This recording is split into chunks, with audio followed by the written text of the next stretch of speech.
Hello മക്കളെ, welcome back to Xylem learning. It's Rima miss ആണ്. നമ്മുടെ ഗിഫ്റ്റ് ഓഫ് നാച്ചർ, പ്രകൃതിയുടെ വരദാനം എന്ന ചാപ്റ്ററിൽ നിങ്ങൾ വളരെ ഇമ്പോർട്ടൻ്റ് ആയിട്ട് അറിഞ്ഞിരിക്കേണ്ട ഒന്നാണ് എന്താ? യെസ്, നമുക്കറിയാം വിഭവ ശോഷണം സംഭവിക്കുന്നുണ്ട് അല്ലേ?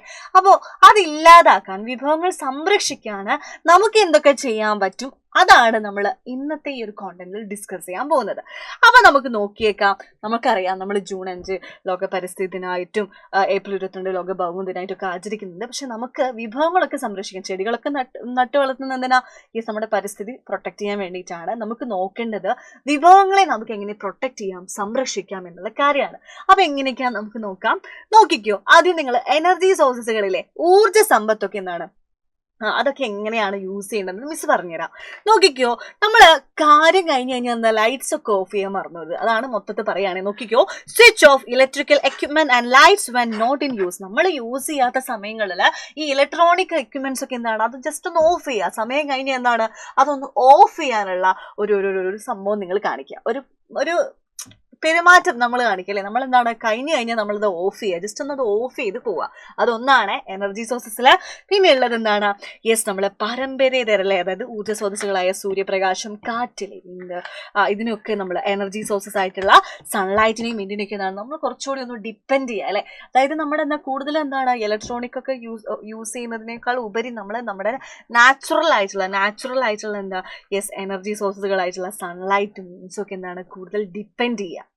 ഓക്കെ, ദെൻ ഫോറസ്റ്റ് സോഴ്സസ് അല്ലെ, വനസമ്പത്തിലും നമുക്ക് എന്താ, വനസമ്പത്തിലൂടെ നമുക്ക് എങ്ങനെ എന്താണ് വിഭവ സംരക്ഷണം നടത്താം. യെസ്, വനനശീകരണം തടയാൻ പറ്റൂലേ, അതെന്താണ്, പ്രിവെന്റ് ഡിഫോറസ്റ്റേഷൻ. പിന്നെയോ യെസ്, തരിശു ഭൂമികളിലെ ബാരൻ ലാൻഡ്സിലൊക്കെ എന്താണ്, യെസ്, അവിടെയൊക്കെ എന്താണ് ചെറിയ ചെറിയ മരങ്ങളൊക്കെ വെച്ച് പിടിപ്പിക്കുക, അല്ലെ. തരിശു ഭൂമികളിൽ എന്താണ്, മരങ്ങൾ വെച്ച് പിടിപ്പിക്കുക. Reduce the use of paper, നമ്മുടെ പേപ്പറിന്റെ ഒക്കെ യൂസേജ് കുറയ്ക്കുക. നമ്മൾ പേപ്പറിന് വേണ്ടിയിട്ടല്ലേ ഈ മരങ്ങളൊക്കെ വെട്ടി നശിപ്പിക്കുന്നത്. അതിന് പകരമായിട്ട് എന്താ, പേപ്പറിന്റെ യൂസേജ് ഒക്കെ കുറച്ചൊന്ന് കുറയ്ക്കുക. പിന്നെ എന്താണ്, പ്രൊമോട്ട് എഫോറസ്റ്റേഷനിലെ സാമൂഹിക വനവൽക്കരണം ഒക്കെ പ്രൊമോട്ട് ചെയ്യാം. Okay, next water resources, like ജലസമ്പത്തിലൂടെ നമുക്ക് എങ്ങനെ എന്താണ് വിഭവങ്ങൾ സംരക്ഷിക്കാം എന്നുള്ളതാണ് മിസ് പറയുന്നത്. ഓക്കെ, ഡോണ്ട് വേസ്റ്റ് വാട്ടർ, ശുദ്ധജലം എന്താണ് പാഴാക്കാതിരിക്കുക. നമ്മൾ വെള്ളം ഒന്നും എന്താണ് അധികം പാഴാക്കാതിരിക്കുക, ആവശ്യത്തിന് മാത്രം യൂസ് ചെയ്യുക അല്ലെ. നമ്മൾ കറണ്ട് പറയുന്ന പോലെ എന്താ, സ്വിച്ച് ഓഫ് ആകുന്നത് പോലെ വെള്ളം യൂസ് ചെയ്യുമ്പോൾ എന്താണ് ആവശ്യത്തിന് മാത്രം യൂസ് ചെയ്യുക.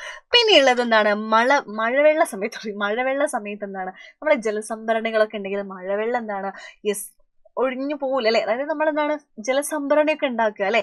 എന്താണ് പറയുന്നത്, ജലസംരക്ഷണ മാർഗങ്ങളൊക്കെ സ്വീകരിക്കുക അല്ലെ.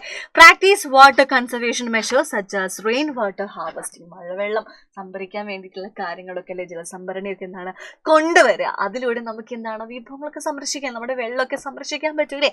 പിന്നെയോ യെസ്, പിന്നെ take action to increase ground water availability, അതായത് ഭൂഗർഭജലം, നമ്മുടെ ഭൂമിന്റെ അടിയിലുള്ള ആ ഒരു വെള്ളത്തെ മെയിൻറ്റെയിൻ ചെയ്യാൻ, ഗ്രൗണ്ട് വാട്ടറിനെ സേവ് ചെയ്യാൻ വേണ്ടിയിട്ടുള്ള പല പല പ്രവർത്തനങ്ങളൊക്കെ നമ്മളെ കൊണ്ടാവുന്ന പോലെ ചെയ്യുക. പിന്നെ പ്രൊട്ടക്ട് റിവേഴ്സ് ആൻഡ് വെറ്റ്ലാൻഡ്സ്, നദികളും നീർത്തടങ്ങളൊക്കെ നമ്മൾ പ്രൊട്ടക്ട് ചെയ്യുക, സംരക്ഷിക്കുക അല്ലെ. നമ്മുടെ പുഴകളിലേക്ക് പ്ലാസ്റ്റിക് വലിച്ചെറിയുന്നതൊക്കെ എന്താണ്, യെസ്, വേസ്റ്റ് വാട്ടർ തള്ളുന്നത്, ഫാക്ടറികളിൽ നിന്നുള്ള വേസ്റ്റ് ഒക്കെ പുറത്തിടുന്നത്, അതൊക്കെ മാറ്റിയിട്ട് നമ്മുടെ പുഴകളെയും നീർത്തടങ്ങളെയൊക്കെ നന്നായിട്ട് പ്രൊട്ടക്ട് ചെയ്യാൻ നോക്കുക.